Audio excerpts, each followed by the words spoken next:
Paris, the city of light, of art, and of revolution, stands today as one of the most influential cities in human history. But its story begins long before the glitter of the Eiffel Tower or the grand boulevards we know today, more than 2,000 years ago. This land along the River Seine was home to a Celtic tribe known as the Parisi around 250 BC. They built a settlement on the island now called LD. Lawsite, a place chosen for its defensible position and access to water routes.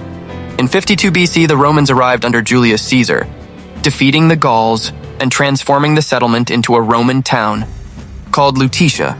It was a small but thriving city of baths, temples and forums, the earliest foundations of Paris. For centuries, it stood as part of the Roman world, slowly growing in importance even as the empire declined.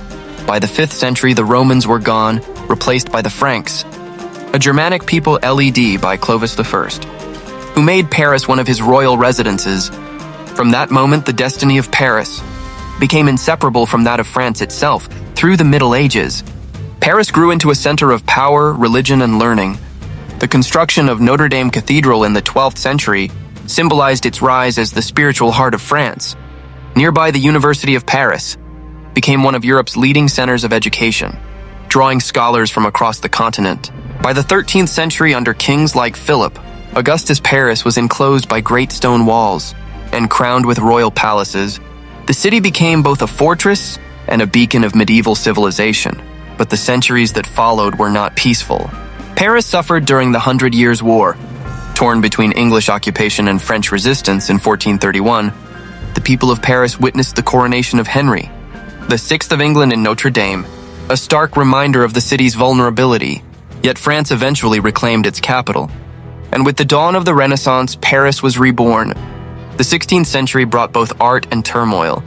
While Paris flourished under kings like Francis I, it was also divided by religious wars between Catholics and Protestants. In 1572, the St. Bartholomew's Day massacre stained the city's streets with blood, a dark chapter in its long history. By the 17th century, the French monarchy centralized its power under Louis XIV, the Sun King. Though he moved his court to Versailles, Paris remained the intellectual and cultural soul of France. Artists, architects, and philosophers transformed the city's character, giving rise to the Age of Enlightenment, when Paris became a global center of reason, science, and debate. But with new ideas came new unrest. By the late 18th century, Paris was a city on edge, hungry and equal and inspired by revolutionary thought. In 1789, the storming of the Bastille marked the birth of the French Revolution. From the heart of Paris, monarchy fell, republics rose, and the guillotine cast its long shadow across the place to LA Revolution. The revolution changed not just France, but the world, spreading ideals of liberty, equality, and fraternity far beyond Europe. Yet from this chaos emerged a new ruler, Napoleon Bonaparte. Under his reign, Paris became the capital of a vast empire. Monuments such as the Arc de Triomphe and the LA Madeleine Church still echo his ambition after Napoleon's fall. The 19th century saw Paris rebuilt under Baron Haussmann. Vast boulevards replaced medieval streets. The city was modernized with grand avenues, parks, and monuments that gave birth to the elegant Paris we know today. During the Industrial Revolution, Paris became a hub of innovation and culture. The world's showcase of progress, the Eiffel Tower, built for the 1889 Exposition Universelle, symbolized this new era of modernity and optimism. But the 20th century would once again test the city. During World War I, Paris endured fear and hardship but never fell. In World War II, it was occupied by Nazi Germany, and for 4 long years the city lived under oppression. Then in August 1944, Paris was liberated, its people filling the streets in triumph. As General de Gaulle proclaimed Paris outraged, Paris broken. Paris martyred, but Paris liberated.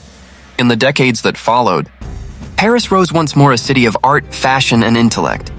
From the existentialists of Saint-Germain-des-Prés to the cultural movements of the 1960s, it continued to influence the world. Today, Paris stands not only as the capital of France, but as a symbol of endurance, creativity, and human spirit. Through centuries of conquest, revolution, and rebirth, the City of Light remains what it has always been: